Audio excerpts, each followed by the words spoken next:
In the last lesson, we talked about that transformation, so multiplying or adding to a random variable.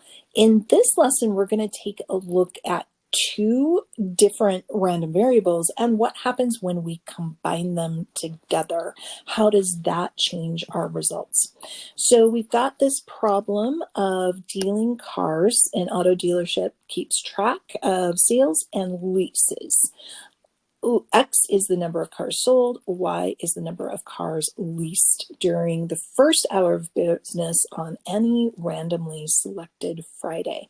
We've already been given the calculated values here, but we're actually going to put this information together and we're going to find and interpret a new defined variable where we're defining D as all the values of X minus Y. And we're going to assume that they're independent, that one event does not affect the probability of the other.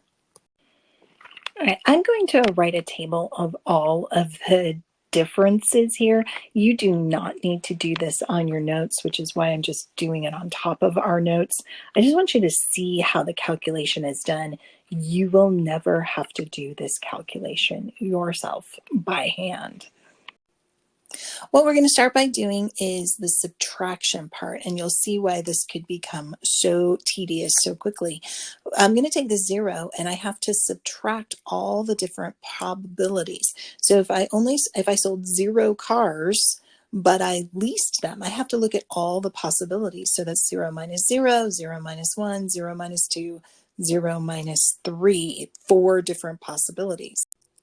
Then I need to repeat this with 1 minus 0, 1 minus 1, 1 minus 2, 1 minus 3. So you can quickly see I'm going to end up with 16 values here.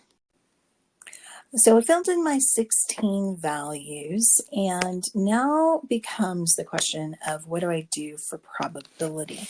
So remember that probability of D is found by doing combining. So even though this is X minus Y, it's still like adding a negative. So combining is when we say and. So let's think about that probability.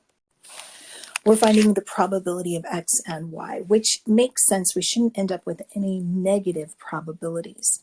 Since it's stated these two events were independent, then we find probability of an and of a intersection. No, wait a minute, sorry, that would be a union as the probability of X times the probability of Y. And that's what I'm going to have to do here for each one of these. I'm going to take the probability, the first one, 0 and 0 would be 0.3 times 0.4. So I'd start out with 0.12 and so on. When I'm all done, these are my 16 probabilities. I did add them all up and they do work. It does add up to a sum of 1. All right, now I actually did put this into a calculator. I swear I did. It was tedious. It took me forever and I just put a P there. That's not what I meant. I meant to find the expected value of the difference. And it ends up being 0.4 is the expected value. But let's take a look here. Remember, my first standard deviation here is 1.1, and here it's 0.7. And lo and behold, if I were to just subtract those two, I end up with 0.4. And that is the shortcut, folks. So I've shown you that if I do this the long way, I end up with 0.4. And if I just simply subtract these two means, I also get 0.4. So huzzah, yes, we are done. So the expected value of D, or the mean of D, is 0.4. Interpreting this, it's the difference of the probabilities or the average value of cars sold minus cars leased. So we would expect the difference of cars sold to leased be 0.4 cars on average. So let's think about standard deviation and what's going on here. So let me tell you what the answer was in my calculator since I've already calculated it. So my standard deviation has actually increased here. So let's take a look. My original standard deviation for x 0.9, my standard deviation for y 0.6, and now we've got this standard deviation that's larger than both of them. If we take a look at our car differences, so we had 3 to 0 and 3 to 0. Actually, in cars leased, it only goes 2 to 0 because they never sold or leased 3 cars. That's why our standard deviation is even smaller for leased cars. So let's think about what I was doing with my list. And of course, I can't bring it up. I've erased it now.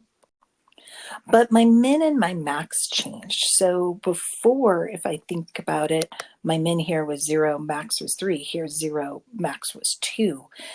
When I did all of those differences, my minimum was -2. Actually, it was -3. My maximum was 3. So that's increased my range, which will also in turn increase my standard deviation. I have more variance here, more variation in my data. We actually are going to always add. This makes sense when you think of it in these terms. Even when I subtract, that's going to increase my variation in original values.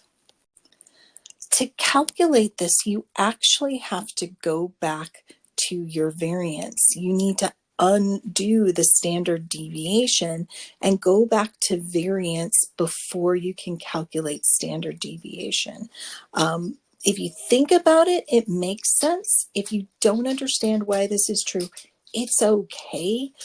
You do not absolutely need to. You just need to follow the rule.